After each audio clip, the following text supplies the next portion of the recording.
Amin ya rabbal alamin. Semoga Allah merahmati dan memberkati kuliah kita pada petang ini. Saya dengan penuh ta'zim menyerahkan kepada Al-Fadhil Ustaz. Tafadhal mashkura. Terima kasih pengerusi majlis. Assalamualaikum warahmatullahi ta'ala wabarakatuh. Alhamdulillah nahmaduhu wa nasta'inuhu wa nastaghfiruh wa nu'minu bihi wa natawakkalu alaih wa na'udzu billahi min syururi anfusina wa min sayyiati a'malina. Man yahdihillahu fala mudilla lah wa man yudlil fala hadiya lah. Ashhadu an la ilaha illallah wahdahu la syarika lah wa ashhadu anna Muhammadan 'abduhu wa rasuluh. اللهم صل وسلم وبارك على سيدنا محمد وعلى آله وصحبه أجمعين. أما بعد، فقال الله سبحانه وتعالى: سبحانك لا علم لنا إلا ما علمتنا إنك أنت العليم الحكيم. نوينا التعلم والتعليم والتذكر والتذكير والنفع والانتفاع والإفادة والاستفادة والحث على التمسك بكتاب الله وسنة رسوله والدعاء إلى الهدى والدلالة على الخير ابتغاء وجه الله ورضائه. اللهم ألهمنا علما نفقه به أوامرك ونواهيك وارزقنا فهما نعرف به كيف نناجك يا أرحم الراحمين. اللهم إنا نسألك فهم النبيين وحفظ المرسلين وإلهام الملائكة المقربين. اللهم أغننا بالعلم وزينا بالحلم وأكرمنا بالتقوى وجملنا بالعافية يا أرحم الراحمين. اللهم إنا نستودعك ما قرأناه أو نقرأه في هذا المجلس وما قبله وما بعده، فاحفظه علينا حتى ترده إلينا وقت احتياجنا إليه يا أرحم الراحمين. رب اشرح لي صدري ويسر لي أمري واحلل عقدة من لساني يفقه قولي. Alhamdulillah, kita bersyukur kepada Allah Subhanahu wa taala kerana Allah Subhanahu wa taala telah menganugerahkan kepada kita nikmat yang sangat besar, nikmat mempelajari ilmu agama Allah Subhanahu wa taala. Di mana orang yang sentiasa berada di atas jalan menuntut ilmu, sentiasalah dia berada di atas kebaikan. Oleh itu kita doalah kepada Allah Subhanahu wa taala supaya Allah Subhanahu wa taala sentiasa memilih kita, menjadikan kita berterusan dalam menuntut ilmu agama Allah Subhanahu wa taala. Jadi pada petang ini kita teruskan lagi kuliah kita mengenai hadis yang ke-10, iaitu tentang penerimaan sesuatu amal. Penerimaan sesuatu amalan.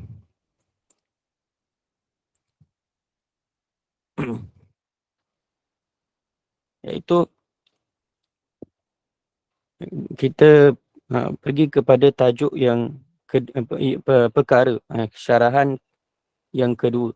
Perkara yang kedua tentang bagaimana amalan akan diterima dengan baik. Di antara faktor terbesar yang menjadikan amalan seseorang mukmin itu baik dan diterima oleh Allah Subhanahu wa taala ialah makanannya yang baik dan halal. Yang mana ada beberapa syarat. Ada beberapa syarat doa seseorang itu akan diterima oleh Allah Ta'ala. Yang pertama, dalam doa tadi mestilah dalam keadaan ikhlas kepada Allah Subhanahu wa taala.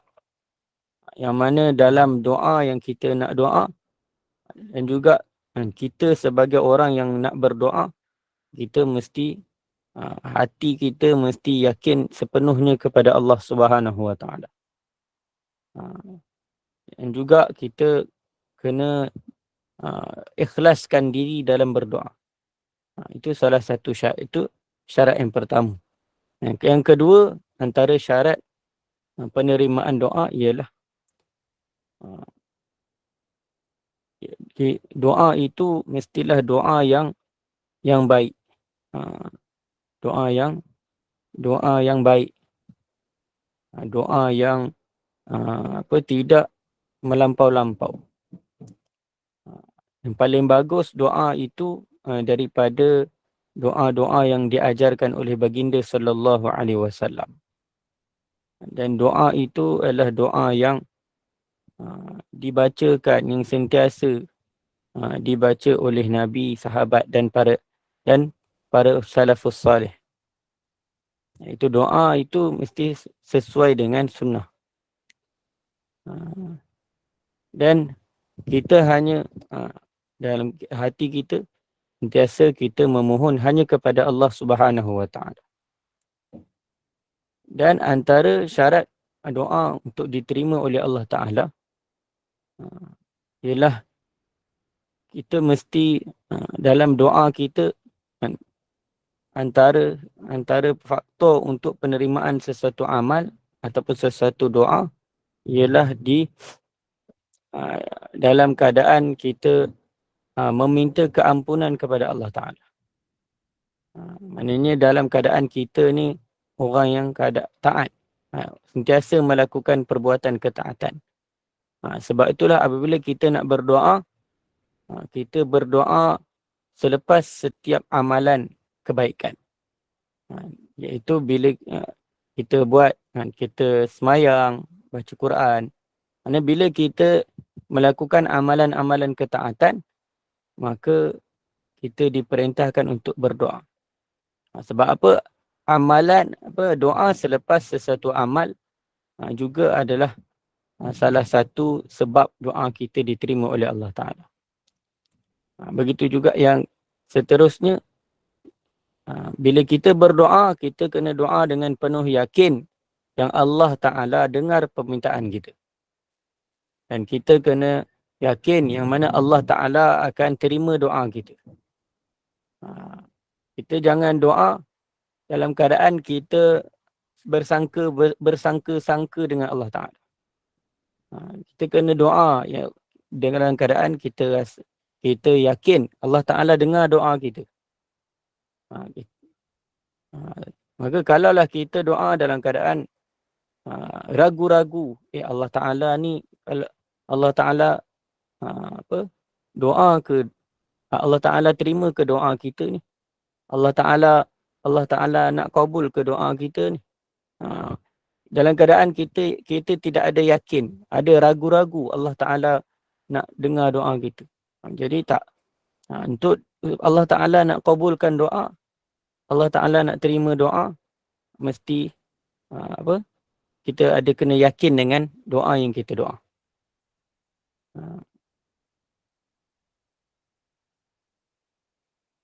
Dan antara syaratnya lagi ialah doa itu dalam keadaan makanan yang kita makan, apa sahaja yang kita pakai, semuanya mesti halal. Kalau kita doa dalam keadaan selain apa yang kita makan benda haram, apa yang kita pakai benda haram, maka menyebabkan doa kita tak diterima oleh Allah Ta'ala.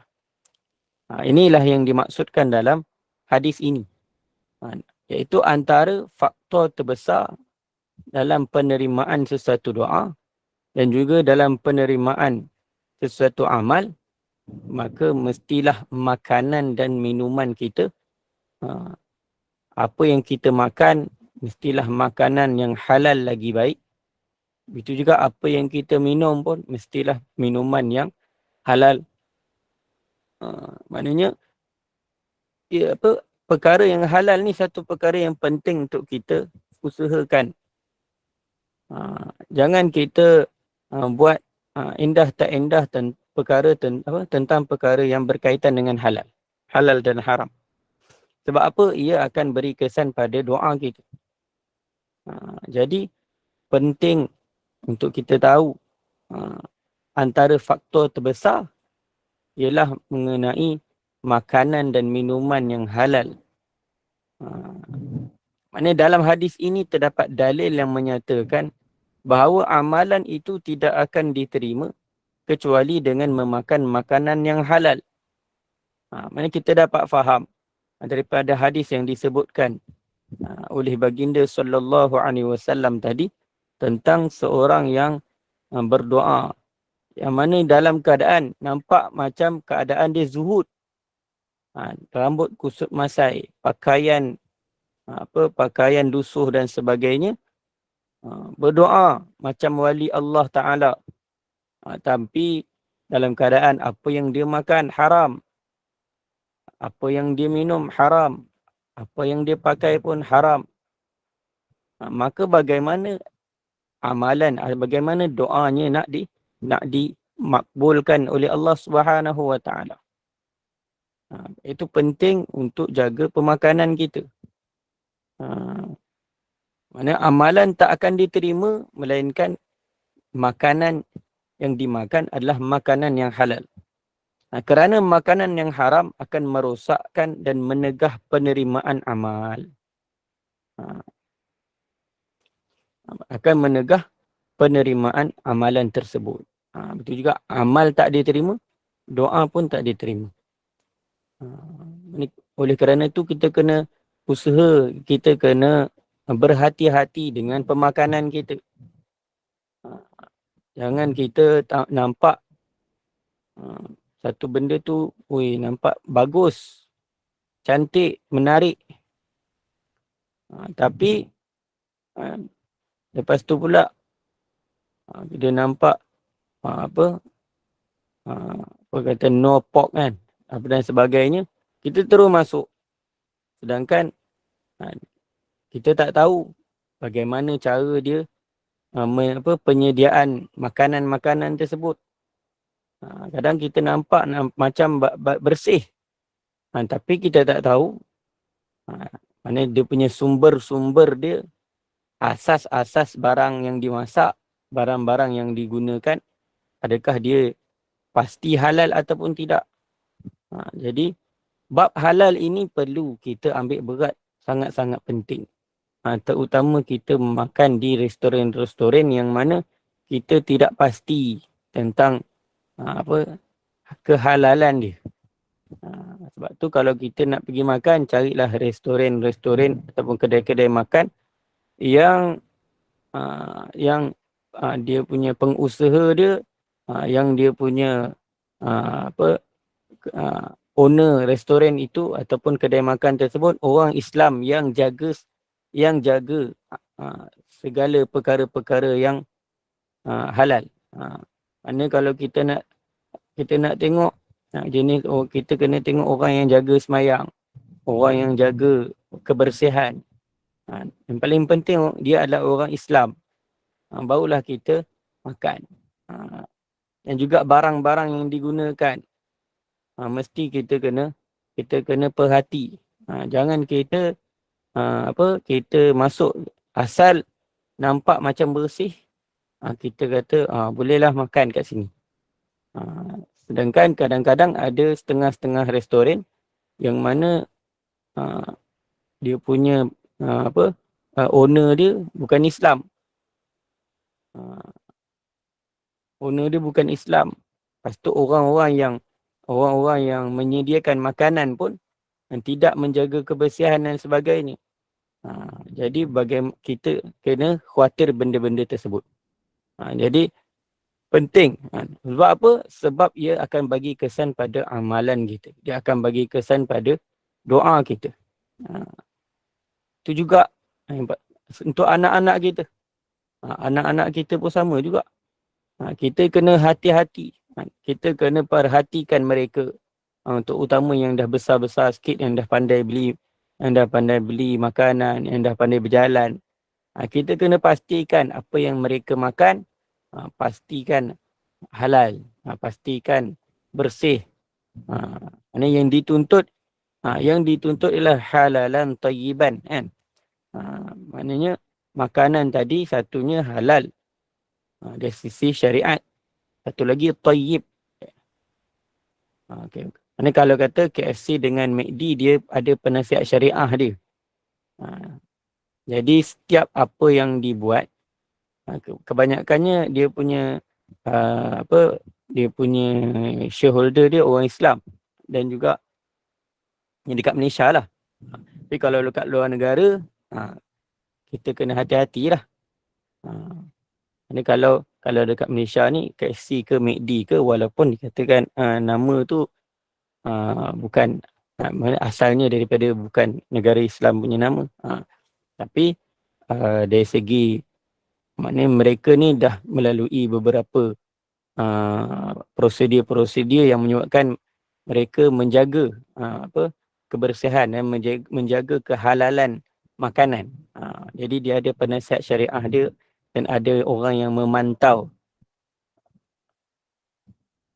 Ada orang yang memantau proses apa orang kata dia punya pengoperasian dia dipantau. Jadi tak ada masalah, boleh. Cuma dari sudut orang kata dari sudut makan ni, kita makan berpada-pada lah kan. Jadi penting untuk kita ni kalau kata KFC dengan McD boleh lah.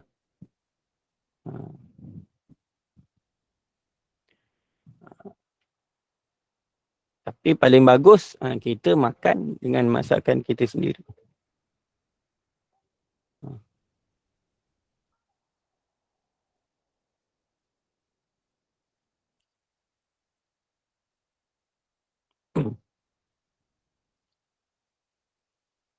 Okey.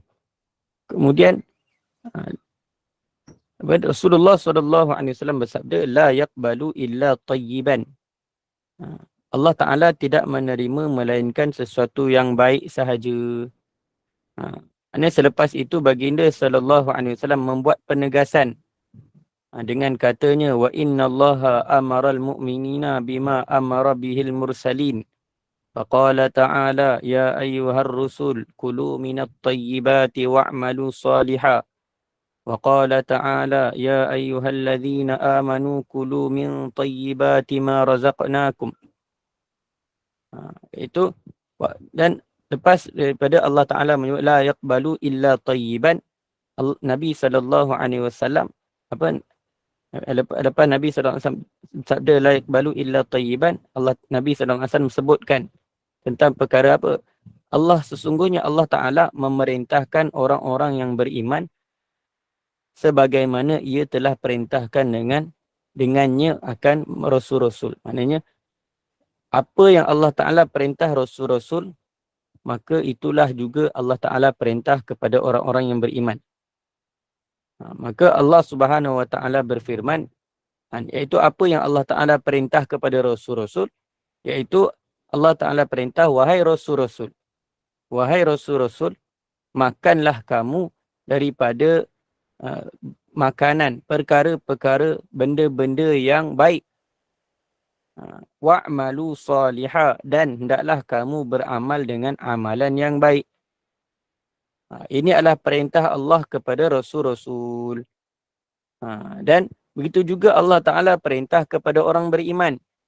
Sebagaimana ayat yang tadi, Allah Ta'ala memerintahkan rasul-rasul untuk makan makanan yang baik. Maka begitulah juga Allah Ta'ala perintahkan kepada orang beriman. Ya ayyuhalladzina amanu, wahai orang-orang yang beriman. Kulu min tayyibati ma razaqnakum. Hendaklah kamu makan daripada perkara-perkara atau benda-benda yang baik yang kami telah berikan kepada kamu. Itu sama Allah Ta'ala. Sebagaimana Allah Ta'ala perintah rasul-rasul untuk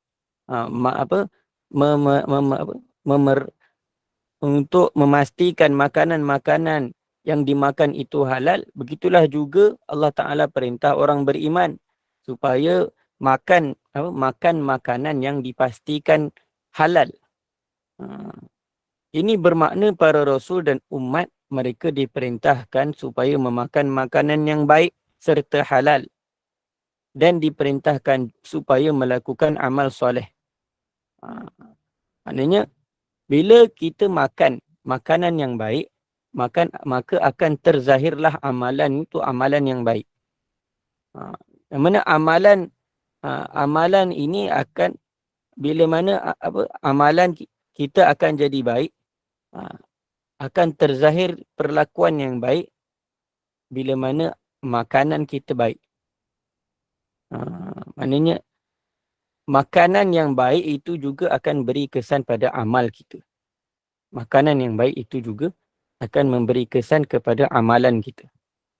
Dia kata sekiranya makanan yang dimakan adalah halal, maka amalan akan menjadi soleh. Maka amal akan jadi baik. Iaitu amal jadi baik dan amal itu diterima. Apabila makanan tidak halal, maka bagaimanakah amalan akan diterima? Maksudnya kalau kata kita makan makanan, al-a'yadzubillah, kita makan makanan yang tidak halal, makanan yang haram. Maka bila makan makanan yang haram, bila buat amal, amal tak diterima. Maka tidak ada kebaikan dalam amalan yang dibuat. Maksudnya amal itu dikira tidak baik. Maka amal itu tidak diterima, maka bagaimana kita akan jadi orang yang baik, orang yang diterima amalnya di sisi Allah Ta'ala. Imam At-Tabarani rahmatullahi alaih telah mengeluarkan hadis daripada Sayyidina Ibnu Abbas radhiyallahu anhuma. Cuma kat sini, kalau tengok nota kaki, hadis yang dikeluarkan ini berkatalah oleh Ibnu Rajab Al-Hambali, dikata terdapat kritikan pada sanadnya. Maknanya hadis ni ada sedikit kritikan. Maknanya ada sedikit pada sanad dia ada sikit kekurangan lah. Ibnu Abbas radhiyallahu anhuma iaitu katanya, aku telah membaca di sisi Rasulullah sallallahu alaihi wasallam firman Allah yang bermaksud, wahai sekalian manusia, makanlah dari apa yang ada di bumi yang halal lagi baik. Lantas Sa'ad bin Abi Waqqas bangkit seraya berkata, wahai Rasulullah, doakanlah kepada Allah agar menjadikan aku orang yang diperkenankan doa. Pada itu Ibn Abbas radhiyallahu anhu kata, aku baca pada Nabi sallallahu alaihi wasallam, itu ayat Quran. Ya ayyuhan nas. Dalam ada ayat tu lah. Wahai manusia, makanlah apa yang ada di bumi yang halal lagi baik. Halalan tayyiba. Halalan tayyiba. Maka Sa'ad bin Abi Waqqas dia bangkit, dia bangun, terus berkata pada baginda sallallahu alaihi wasallam, doakanlah kepada Allah agar menjadikan aku orang yang diperkenankan doa. Dia minta pada Nabi supaya bagi dia jadi orang yang mana bila dia doa sahaja akan mustajab doa dia. Mana akan diterima doa dia, Allah Ta'ala akan zahirkan apa yang dia minta. Dia minta pada Nabi, doakan kepada Allah agar menjadikan aku orang yang diperkenankan doa, mustajabud da'wat. Maka Nabi SAW bersabda, apa yang Nabi jawab pada beliau, iaitu Sa'ad bin Abi Waqqas. Kata, ya Sa'ad, atib mat'amaka, takun mustajabad da'wah. Takun mustajabad da'wah. Walladhi nafsu Muhammadin biyadihi. Innal abda la yaqdhiful luqmatal harama fi jawfihi. Ma yataqabbalullahu minhu amalan 40 yawman. Wa ayyuma abdun nabata lahmuhu min suhtin fannaru awlabih. Apa jawab Nabi SAW kepada Sayyidina Sa'ad radhiyallahu anhu?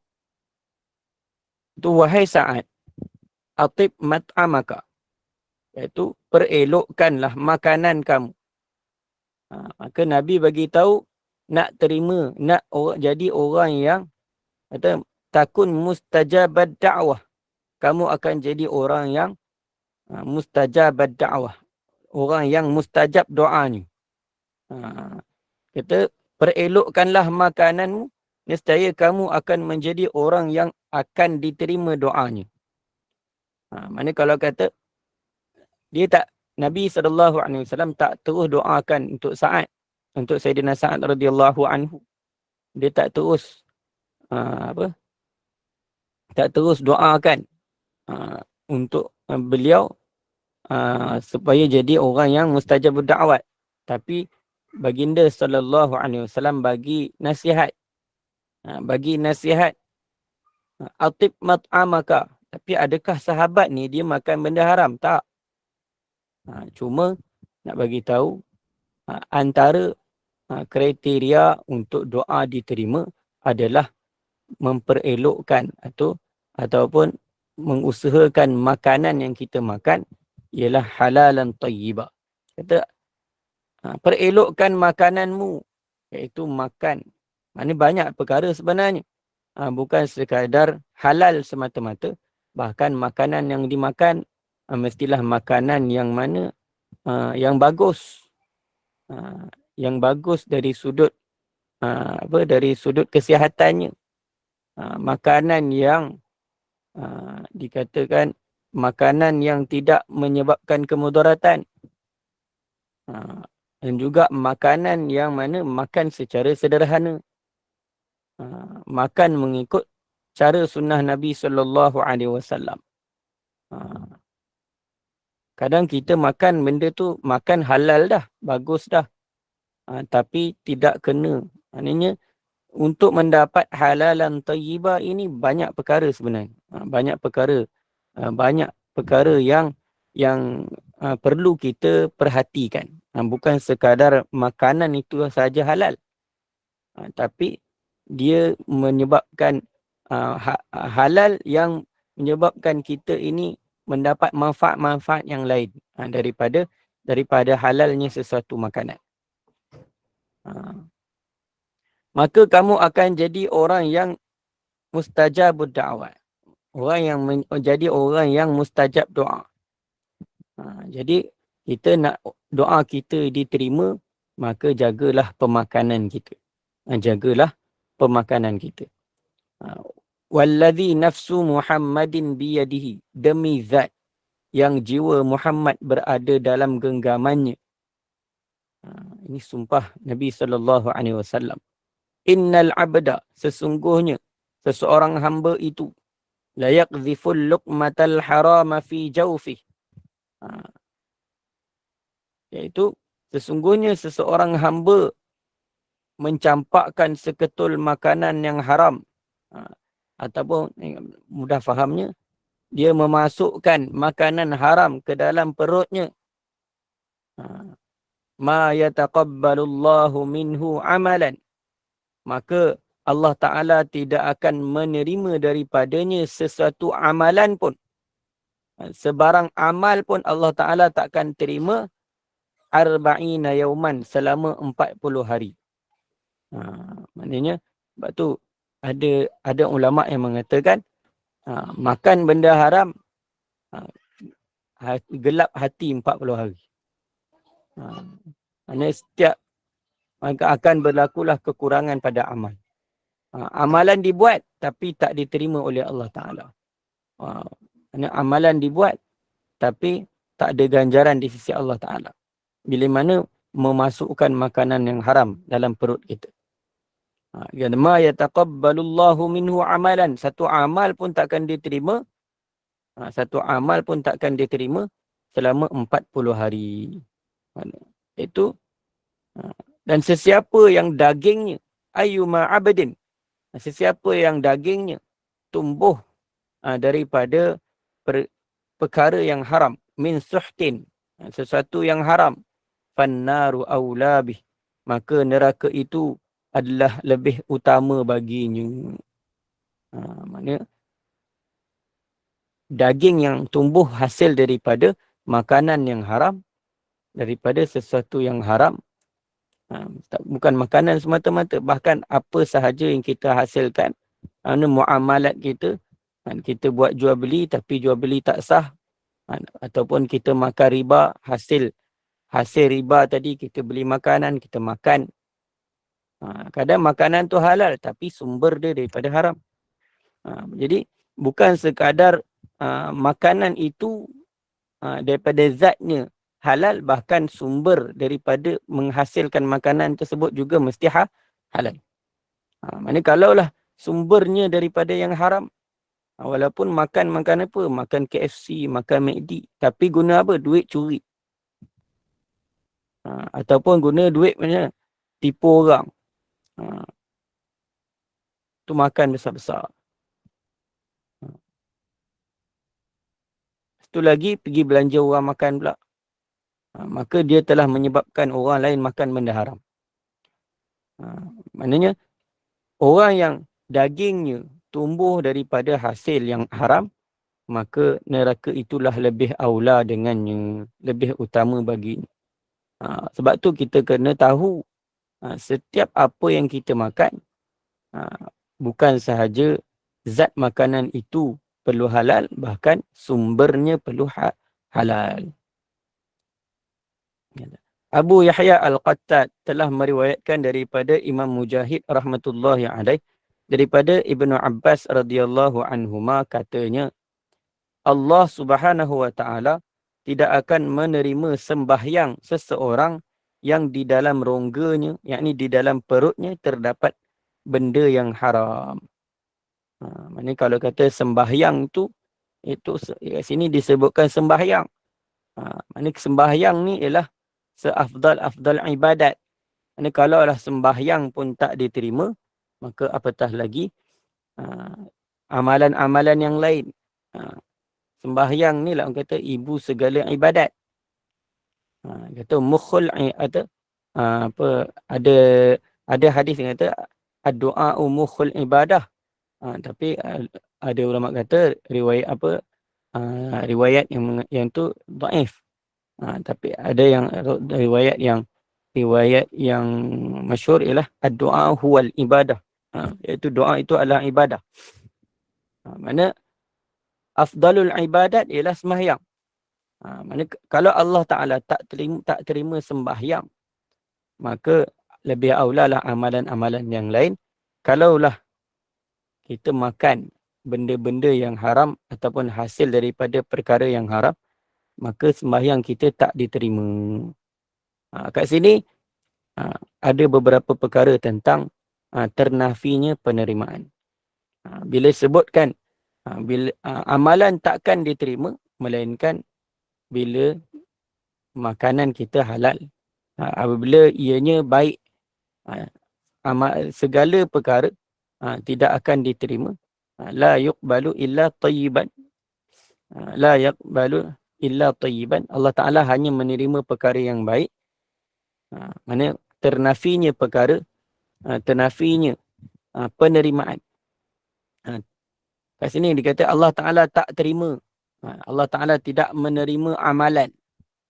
Allah Ta'ala tak menerima solat. Apa maksud ternafinya penerimaan? Kata la yaqbalu illa tayyiban. Dalam hadis, kata banyak hadis-hadis selain daripada hadis ini yang menyebut tentang ternafinya penerimaan. Ternafinya penerimaan bagi sebahagian amal dan aqwal. Dan tidak diterima itu kerana pelakunya itu mungkin jatuh terhadap benda-benda yang haram. Maknanya tak ternafinya penerimaan ini salah satunya disebabkan dia ada buat benda haram ataupun makanannya haram. Satu lagi ialah ternafinya penerimaan itu disebabkan tidak memenuhi syarat. Tidak memenuhi syarat ataupun rukun daripada amalan yang mendekatkan diri dengannya kepada Allah Ta'ala. Maka perlu kita faham apa maksud menafikan penerimaan itu. Adakah ternafinya penerimaan itu membawa kepada batalnya amalan ataupun hanya sekadar tidak mendapat ganjaran tetapi amalan tadi telah pun lepas daripada tuntutan. Okey. Kita tengok. Kadang-kadang uslub menafi penerimaan sesuatu amal dalam setengah hadis memberi makna menafikan kesahihan. Mana nafi sah. Mana nak bagi tahu tak sah. Bila kata amalan tadi tak terima, maksud dia amalan tadi tidak sah. Contohnya hadis la yaqbalullahu salata ahadikum idza ahdasa hatta yatawaddaa. Tidak, Allah Ta'ala tidak akan menerima solat salah seorang kamu apabila dia berhadas sehinggalah dia berwudu. Maka maksud daripada hadis tersebut, Allah Ta'ala tidak menerima solat, maksudnya ialah apa? Maksud menerima sembahyang di sini ialah terlaksananya tujuan yang hendak dicapai dari sembahyang adalah bergantung kepada bersuci iaitu wudu. Maknanya, bila kata wudu itu adalah syarat sah solat, maka bila seseorang tadi berhadas, maka kata tidak diterimanya tidak diterima solat disebabkan hadas tersebut, dan wudu itu adalah salah satu sebab diterimanya solat, maka ataupun menyebabkan sahnya solat adalah wudu. Maka apabila seseorang tadi berhadas, dia tidak ada wudu, maka ternafinya penerimaan itu menunjukkan kepada kepada batalnya amalan tersebut. Maknanya kat sini menerima sembahyang, maksud dia ialah sembahyang terlaksananya sembahyang itu adalah bergantung kepada bersuci. Dan yang dikehendaki di sini ialah gugurnya tuntutan fardu daripada seseorang. Maknanya kalaulah dia berwudu, maka solatnya diterima. Yang solat tak diterima apabila dia berhadas. Maka kat sini ternafinya penerimaan itu ialah ternafinya kesahihan. Ternafinya kesahihan. Maknanya dia masih lagi dituntut untuk sembahyang. Itu tuntutan sembahyang tidak gugur lagi daripadanya bila dia berhadas. Misalnya hadis-hadis berikut, la tuqbalu salatul mar'i allati zawjuha 'alaiha sakhitun. Itu tidak diterima solat seseorang wanita yang suaminya sedang marah ke atasnya. Wala man atakahinan. Dan juga tidak diterima solat orang yang mendatangi tukang tilik. Dan juga wala man syariba khamran. Dan tidak diterima solat orang yang meminum arak selama 40 hari. Maka kat sini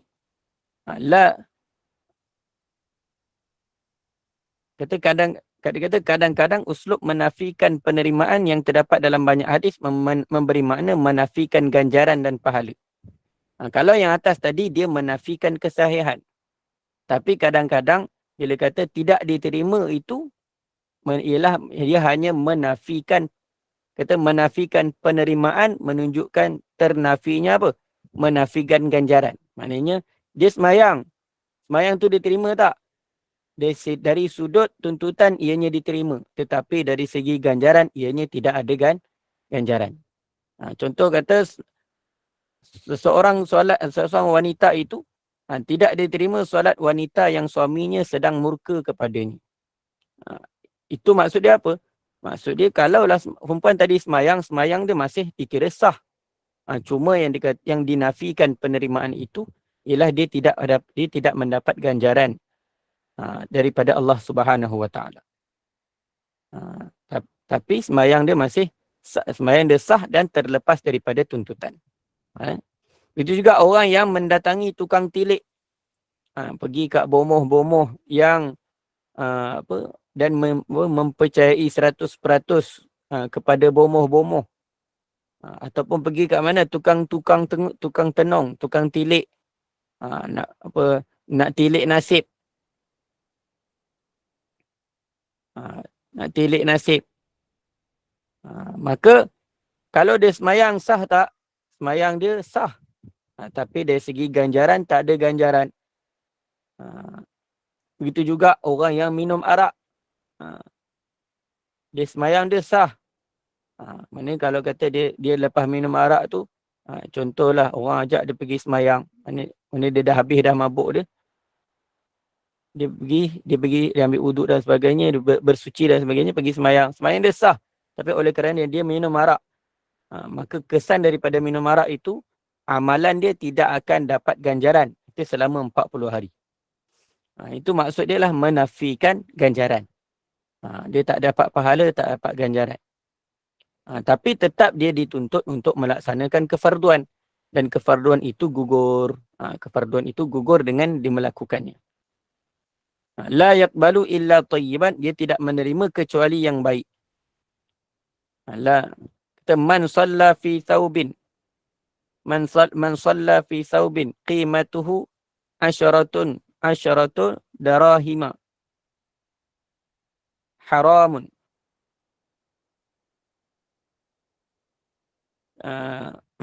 Lam yuqbal lahu salatun. Kata sesiapa yang bersembahyang dengan memakai baju yang harganya 10 dirham yang haram. Maksudnya baju tu dia beli dengan harga 10 dirham. Tapi baju 10 dirham yang digunakan membeli baju itu adalah haram. Maka sembahyangnya tidak diterima. Jadi yang dimaksudkan dengan penafian di sini ialah menafikan kesempurnaan amalan yang dengannya boleh mendapat pahala dan ganjaran. Maksudnya dia tak akan dapat kesempurnaan dalam amalan dan juga dia tidak akan dapat ganjaran daripada amalan tersebut. Tetapi ia diterima dari sudut gugurnya tanggungjawab kefarduan amalan-amalan tersebut. Nak kata sah ke tak sah, hukumnya sah. Dia pergi mencuri kat tabung masjid. Curi tabung masjid dapat berapa? Dapat RM50. Lepas tu beli baju. Lepas tu dia pakai baju tu pergi semayang. Maka dari sudut sembahyangnya sah. Tapi oleh kerana dia pakai baju yang hasilnya daripada sumber yang haram, maka ganjaran daripada solat itu tidak diterima. Kedua-dua bentuk penafian ini dibezakan berdasarkan kepada adanya dalil-dalil yang lain. Maknanya nak tahu beza ini nafi sah ke, ini nafi ganjaran ke, maka kita kena tengok sesuatu perkara itu dan kita kena tengok ada dalil-dalil yang lain yang menyebabkan dari sudut amalannya sah tapi tak ada ganjaran, ataupun dari sudut apa? Dari sudut amalan dia tu tak dia ada benda-benda syarat tak cukup, maka menyebabkan dia tak dapat ganjaran, amalan tadi tak sah.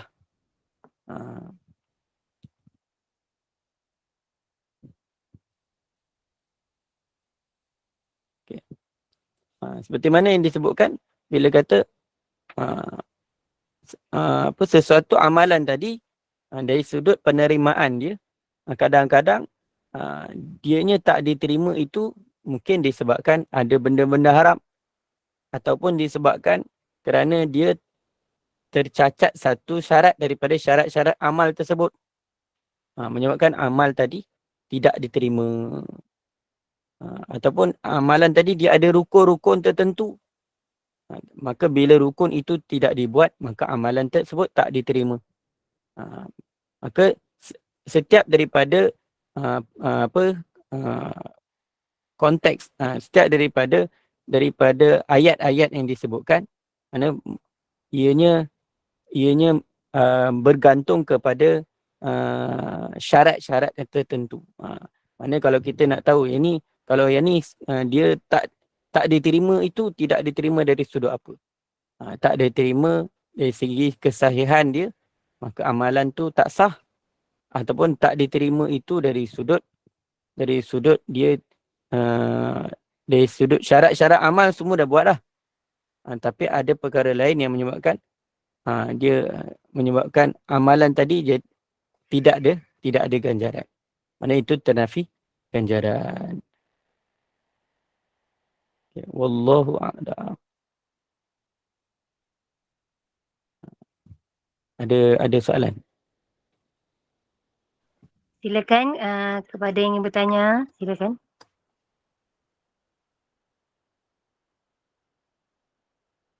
Assalamualaikum Ustaz. Assalamualaikum. Kalau orang yang belanja kita makan tu, kita tak tahu duit dia dari sumber mana. Kata Ustaz tadi kalau duit dia curi ke, duit loteri ke, habis macam mana Ustaz? Kita tak tahu duit dia tu sumber dari mana. Takkan kita nak tanya kan Ustaz? Macam mana tu Ustaz? Sebab tu kalau kita memang tak tahu, tak apa. Kalau kita tahu, tak boleh lah. Tapi kalau boleh, mana kita tengoklah jenis orang. Ada jenis orang yang kita tahu. Dia ni perangai dia macam mana. Dan biasa dia punya perwatakan dia macam mana. Dan kadang-kadang kita ialah kalau dia ni jenis dia dulu dia daripada benda tak ada apa-apa tiba-tiba tengok duit banyak pula. Yang tu kita kena tanyalah mana datang duit. Kalau jenis memang dia ni memang businessman, tapi mana kita percayalah dengan dia. Biasanya hasil daripada perniagaan dia lah. Dan kita tahu perniagaan dia tu perniagaan yang halal dan sebagainya. Tapi kalau kita tak tahu, kalau kita nampak dari segi zahir dia lah. Maka kalau orang tadi dia belanjakan daripada benda-benda yang haram, maka dosanya dia akan tanggung. Dia akan tanggunglah dosanya. Sebab tu bagus kalau kita nak terima pelawaan orang ni, kita jenis orang yang kita kenal lah. Kalau orang yang kita tak kenal ni, mana kita berjaga-jaga lah. Berjaga-jaga. Terima kasih Ustaz. Sama. Assalamualaikum Ustaz. Assalamualaikum. Ustaz, ini kita pergi kat kedai tu, tengok kedai tu contoh je, kedai Korea tau Ustaz. Contoh je. Tapi tengok orang Melayu ramai.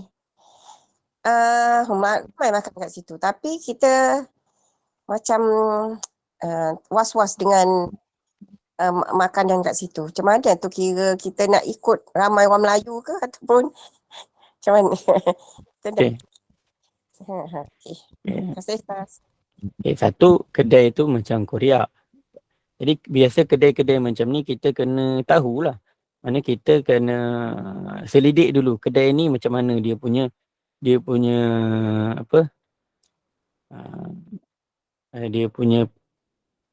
operasi dia macam mana. Maknanya dari sudut kita boleh selidik kedai ni dia punya owner dia macam mana. Lepas tu dari segi dia mana kita sekarang ada apps halal kan, mana permohonan halal dan sebagainya.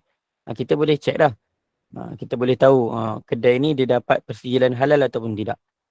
Jadi cuma kita kena tahu ni benda bab halal ni. Kalau kat Malaysia yang JAKIM punya kita boleh tahu. Maknanya kalau kita search dia ni dari segi kedai dia dapat persetujuan halal ataupun tidak. Lepas kanan yang menu-menu dia. Menu-menu dia ni setiap menu kalau restoran-restoran yang besar-besar tu, setiap menu tu dia ada orang kata kelulusan halal dia. Setiap menu tu. Jadi kita boleh check. Maknanya dia ada menu tu dia berdaftar. Dia punya ni, mana dari segi bahan-bahan yang digunakan. Semua ada dia punya persetujuan halal dan ada tarikh luput sijil halal tersebut. Jadi itu paling mudah lah nak check. Ini kalau kita tengok walaupun orang Melayu kan, kadang kebanyakan orang-orang ni dia hanya ikut-ikutan. Tengok orang masuk, dia pun masuk. Tapi kalau jenis kita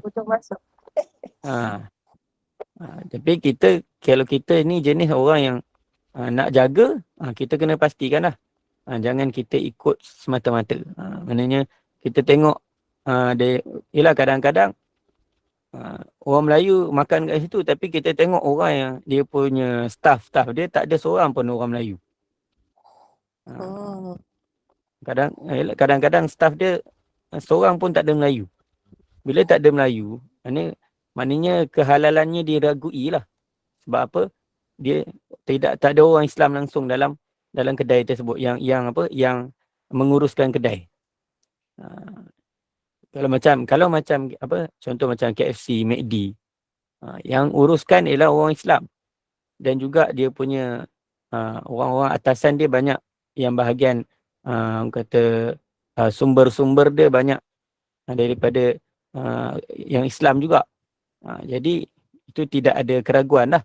Tapi kalau ada jenis-jenis kedai, contoh makanan-makanan Korea dan sebagainya, kita kena selidik lah. Kita kena selidik betul-betul. Jangan kita asal ada orang Melayu, ada orang pakai tudung je, kita masuk. Sebab kadang-kadang benda tu viral. Benda viral ni biasa orang nak cuba. Tapi janganlah kita nak mencuba benda viral sampai kita abaikan bab halal. Wallahu a'lam. Kalau kita ragu tu tak payahlah Ustaz kan? Maknanya bila kita ada keraguan, ada ragu-ragu tu kita tinggalkan lah. Maknanya tinggalkan benda yang diragui. Benda antara kebaikan jugalah. Ustaz, ada soalan dekat chat ni. Assalamualaikum Ustaz, adakah solat isteri tak diterima Allah di sepanjang suami marah pada isteri? Saya pun ingat nak tanya soalan ni tadi. Puan Rasini tanya, insyaAllah. Maknanya kalau yang tu kat sini, mana kat situ dari segi hadisnya macam tu lah. Maknanya solat tu dia dari sudut sah dia sah, tapi dari segi pahala tu mungkin kita tak dapat ganjaran yang sempurna. Jadi oleh kerana tu maknanya kita kena, tapi tengok keadaan lah. Tengok keadaan marah suami tu sebab apa. Kalau marah suami tu sebab-sebab yang kalau kata buat benda yang suami suruh tu benda yang Allah Ta'ala tak suka. Jadi itu itu tak termasuklah dalam hadis tu. Tapi contoh suami marah sebab apa? Sebab benda-benda syariat. Sebab benda-benda syariat menyebabkan suami marah, maka itu tak diterima. Tapi bukanlah maknanya bila dia dah mohon minta maaf pada suami apa semua tu, tak adalah sampai 40 hari. Maknanya kat situ 40 hari tu, kata tempoh 40 hari tu dia bukan ada kritikan ulama dekat situ. Maknanya sebab apa? Dia pada sanad dia tu ada kekurangan. Maknanya dari segi lafaz tersebut. Dari segi lafaz tu tambahan 40 hari tu ada sedikit kritikan. Maknanya tak adalah sampai 40 hari. Bila dia dah minta maaf, suami dia dah maafkan, maka habislah. Maknanya dia dari sudut tak diterima, tidak ada ganjaran pada amal dia tu, maknanya kalau dia dah minta maaf, suami dia dah redha dah, macam biasalah, dia semayang akan dapat ganjaran.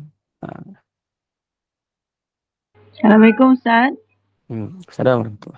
Ustaz, tentang 40 hari tu, kalau dari segi makanan Ustaz, katalah kita pergi kedai tu dalam leka kita lah kan, kita ingatkan macam tadi lah yang puan tu cakap, kita nampak orang ramai kan Islam, dan kita tidak sibuk nak mencari, kita tak pastikan sijil halal tu. Jadi kalau kita terasa yang halal, syak, kita ada syak, lepas tu kita boleh kita bertaubat, kita istighfar lepas tak 40 hari tu. Maknanya kalau kita istighfar, taubat, kita mintalah supaya Allah Ta'ala terima segala amalan kita.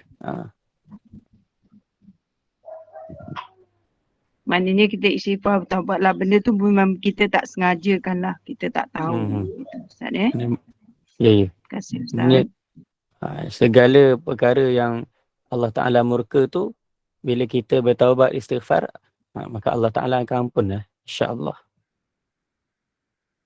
Terima kasih Ustaz. Ada lagi soalan ke? Wan Aisyah, anda tak ada soalan?